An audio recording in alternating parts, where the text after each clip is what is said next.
UPA सरकार में शामिल एनसीपी ने काटजू की मांग का समर्थन किया है। एनसीपी प्रवक्ता डीपी त्रिपाठी ने संजय दत्त को माफ करने की मांग का समर्थन किया है। उनको किसी तरह से आतंकवादी गतिविधियों का दोषी नहीं पाया है, सिर्फ गैर कानूनी तरीके से हथियार रखने का दोषी पाया है। उसके लिए तो ऑलरेडी वो 18 महीने की सजा काट चुके हैं लर्नेट राय, और 18 बरस से ये सब चल रहा है मुकदमा, जिसमें उनको जब भी बाहर शूटिंग के लिए जाना पड़ता था तो अदालत से परमिशन लेनी पड़ती थी। तो ये आरोप उन पे लगातार लटकता रहा।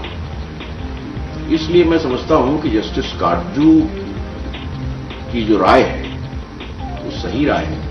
गौर करने वाली बात है कि एनसीपी महाराष्ट्र और केंद्र में कांग्रेस की सहयोगी पार्टी है।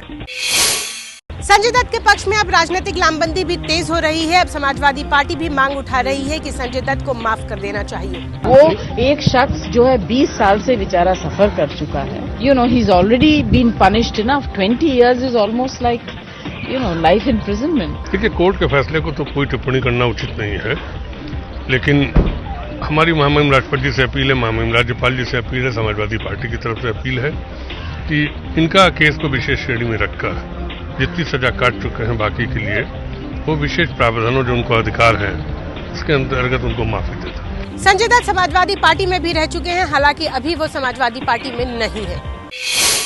बीजेपी ने संजय दत्त को माफी देने की मांग करने वालों पर सवाल उठाए हैं। बीजेपी ने जस्टिस मार्कंडेय काटजू की उस चिट्ठी का भी विरोध किया है जिसमें उन्होंने संजय दत्त को माफी देने की बात कही है। काटजू साहब ये भूल जाते हैं कि अब वो सर्वोच्च न्यायालय के न्यायाधीश नहीं है, और सर्वोच्च न्यायालय ने पूरी सुनवाई करने के बाद संजय दत्त को ये सजा दी है, और न्यायालय के निर्णय का सम्मान होना चाहिए। और संजय दत्त जी ने बिल्कुल बहुत ठीक कहा कि वो सर्वोच्च न्यायालय के निर्णय का सम्मान करते हैं, और काटजू जी को जो उनको संविधान ने काम दिया है उस पर ज्यादा ध्यान देना चाहिए। काटजू ने क्या कहा वो मैंने सुना नहीं, इसलिए उस पर नहीं टिप्पणी करूंगा। बात साफ है कि संजय दत्त के बारे में उच्चतम न्यायालय ने उनको रिव्यू परमिशन दिया है, तो वो रिव्यू पिटीशन करते हैं कि नहीं वो उनका और उनके वकील का मामला है, तो वो न्याय की प्रक्रिया जारी है। अब क्या करते हैं वो देखिए।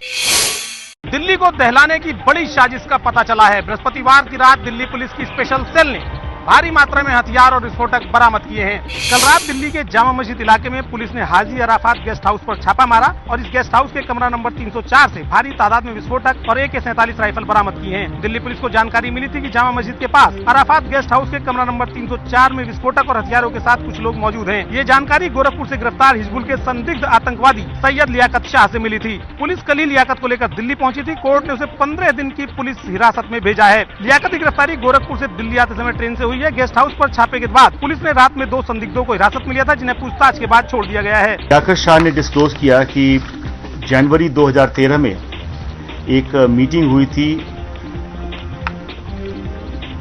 मुत्ताहिदा जिहाद काउंसिल MJC मुत्ताहिदा जिहाद काउंसिल की जनवरी 2013 में मीटिंग हुई थी, जिसमें इन्होंने डिसाइड किया था कि 26 जनवरी को ब्लैक डे के रूप में मनाएंगे।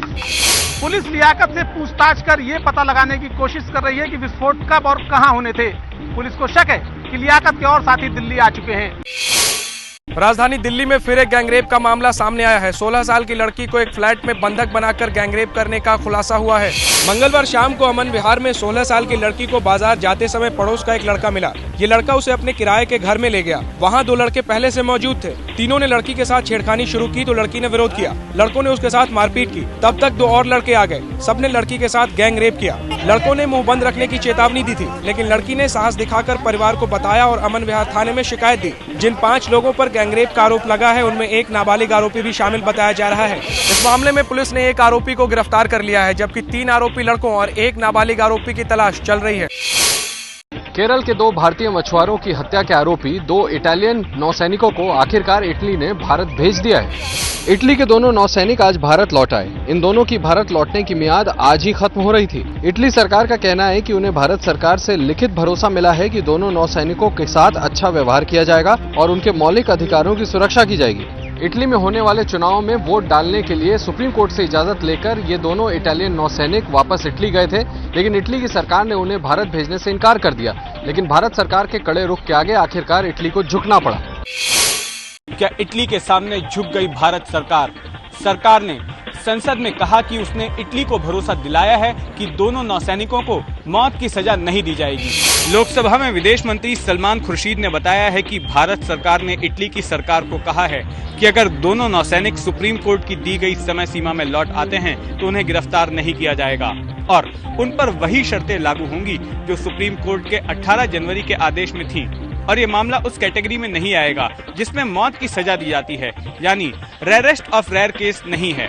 इसलिए इटली को इस बारे में शंका नहीं करनी चाहिए। कोई भी जुडिशियल वर्डिक्ट के बारे में नेगोशिएट नहीं कर सकता। ये अधिकार सिर्फ कचहरी का है। कचहरी अपने नजरिए के मुताबिक सजा सुनाती है और अपना जुडिशियल प्रोसेस को निर्धारित करती है।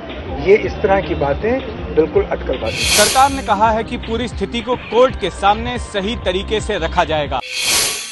नमो के जवाब में नीकू। जी हां, एनडीए में पीएम पद की दावेदारी को लेकर नरेंद्र मोदी के जवाब में नीतीश कुमार के समर्थकों ने नीकू यानी नया नारा गढ़ा है।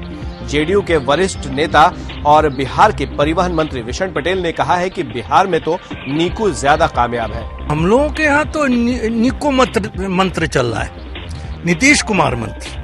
और मुझको लगता है कि नरेंद्र मोदी जो विकास के मामले में जो उनकी गिनती होती है तो गुजरात तो यूं ही विकसित राज्य रहा है। और नीतीश कुमार की खूबी यह है कि ये जो डूबा हुआ बिहार उनके कांधों पर दिया गया, उसको जिस सफलता से इन्होंने उबारा और उसको प्रगति के पथ पे ये ले गए, तो मुझको लगता है कि नमो मंत्र से ज्यादा कारगर नीकू मंत्र अभी देश में चल रहा है। विधानसभा में पुलिस कर्मी को पीटने के आरोपी विधायक राम कदम और क्षितिज ठाकुर को जेल भेज दिया गया है।